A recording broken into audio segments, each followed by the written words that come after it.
love this old stuff. I love history. I love these old motors. Oh my God. You do not want to be electrocuted by this coil. The only way I'm going to get my money out of this saw is if I can get it to run. You know what? We're outside here looking at this old, it's called a drag saw. Everybody's got a cotter piece. It's like a master link on it almost, eh? Yeah. It's very interesting how that chain's all put together. And this thing, I don't know a whole lot about it except it's old. It could be anywhere from 1920 to 1940, somewhere in there. Smell how old that grease is. Smell that grease. It was a really big innovation in the logging world. It cut down a pile of man hours. And hey, I just happened to come across one. Right here, this part there, Yeah. that's the ignition. Right here, slow it down or speed it up. Cool. Again, it's very interesting that the thing is as complete as it is. I paid $1,500 for this thing. I might have overpaid a little bit for this saw, but after you get looking at it, wow, every piece is there, including the on and off switch. So that just makes connection there to make it on. Yeah. The only part I see that might be a bit sketchy is the coil. See these springy things on it? Yeah. They're worth more than the coil because you can't find them anywhere. They're very dangerous. It'll electrocute you worse than you've ever been electrocuted before in your life. Good to know. It is very good to know, yeah. If it runs, I will get my money out of it. If it doesn't run, I guess I paid for some experience. It probably hasn't run since probably 1940. So who do you sell it to? Do you sell it to a historical museum or? I know that it's rare. If you can get this thing started, it's probably worth double what he paid for it. That's why you're here today.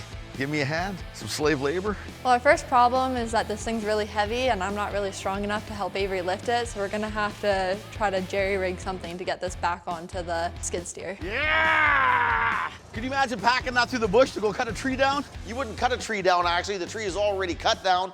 You set it on the cut down tree and you cut it into usable sections is what that saw is used for. Cutting it down, you still gotta use an axe or a crosscut saw. Okay, where do we start at?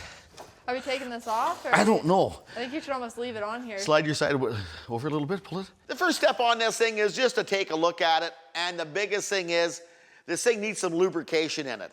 Like there probably hasn't been any grease applied to this thing in probably 80 years. Let's pull these caps off. Okay. And we're get some grease in there. We don't want to destroy this thing. Again, this thing is a 100% bona fide museum piece. That one's definitely got old grease in it. These caps haven't been off in a lot of years. Just grease in here is all bunged up, evaporated off. It is stuck shut. We need to put a little bit of heat to this to warm some of this stuff up to see if it'll move. Give her the what for? Oh yeah, that made it. Is it working better? Oh yeah, just need a little bit of fire. This cap probably hasn't been taken off in 80 or 90 years. Avery just took all of that apart and we've dug it out with a screwdriver and now it is starting to lubricate the shaft. What kind of grease is this? Yeah. Blue Lightning. I don't know. It says sawmills on it, so it's got to be good. Amongst another 100 things. You have to make sure everything's well lubricated in those places where it spins, because if it's not, metal on metal will wear really fast and then you'll get a lot of play and it won't run as well. We need to check out the wiring system and see if this coil is going to work that's on here. And if it doesn't work, I do have another spare one. The big part about this is we need to be careful. I do not feel like getting electrocuted today. The electrode's banged right against it. You see that right there? That's supposed to be up a little ways to give her the what for.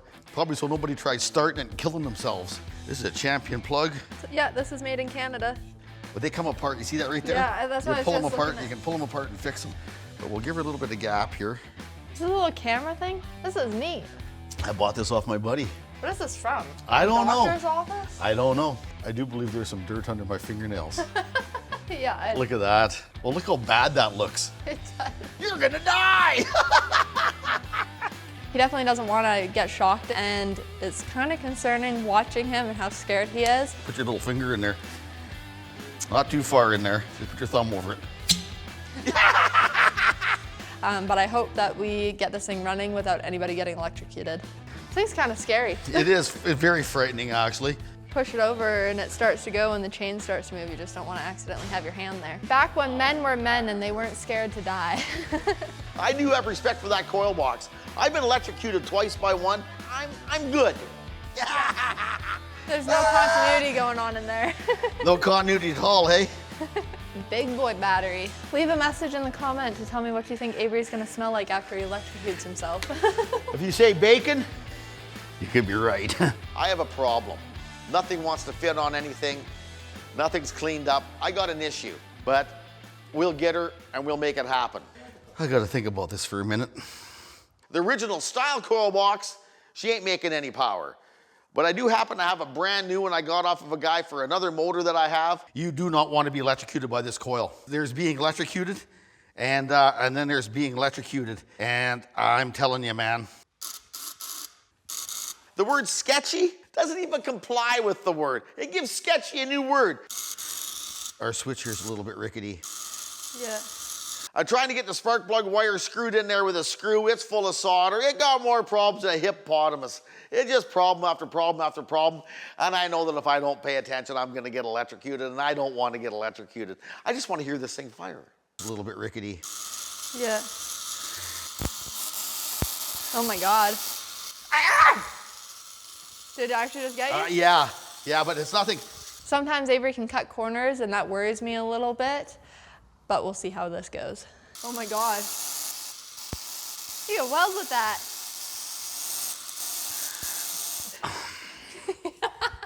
We know the spark plug works because we give it a dry fire and it's sparking. So when you're hearing that neek, neek, that means you're getting spark. If there's some fuel in there, this thing will light. It got me a little bit, but not that bad. But it'll just about make you piss yourself. Let's go see if the points are gonna work on this thing. Right here's the points. Sparks happening over here. Okay, we're getting closer. His sizzling sound you're hearing is electricity burbling. You're hearing the coil fire. It's not going to the plug, but it is firing. Yeah, the ground. Oh, wiring on this thing's 80 years old and it still works. We got spark. The ignition is working on it. Okay, see right here? Oh, look at that. You're melting your connections? Nope, take a look at the end of the spark plug. Oh yeah. There, screw that plug back in there. We're not gonna get zapped by anything? No, not yet. The dangerous part's just starting. You know what? I will say one thing about it. This old motor for some reason has absolute impeccable, amazing compression. If it has good compression, it means this thing will run. So far, we've figured out spark. We know we have compression, but now we just have to have a source of fuel. It should be flammable enough to start. This probably isn't the right way to do it, but we're a little redneck around here, so this is gonna work for today. Yeah. That's pretty cool. It will light. I guarantee you that. Oh, look at that. That was good. That was good. You know what? I'm happier than happy. This thing lit, it runs, it will run impeccably. The carburetor, it needs a little bit of love. Look at the smoke rising out of it like a Pegasus out of the earth. It's rising. It's a win, man. Put it there. Obviously, we're gonna need the right gas, and there might be issues with the fuel system that might still need to be addressed. We'll find a real lumberjack to come and cut some wood with this thing that actually probably his grandparents used it, because believe it or not, our neighborhood has some very interesting lumberjacks in it. If we get over 100 likes, we'll wrangle one of them and we'll get her cut some wood for you. Get the professionals to do it. Be kind of cool, actually, I think. Yeah, I think it would be. Subscribe, leave a comment. Check Cassie's channel out.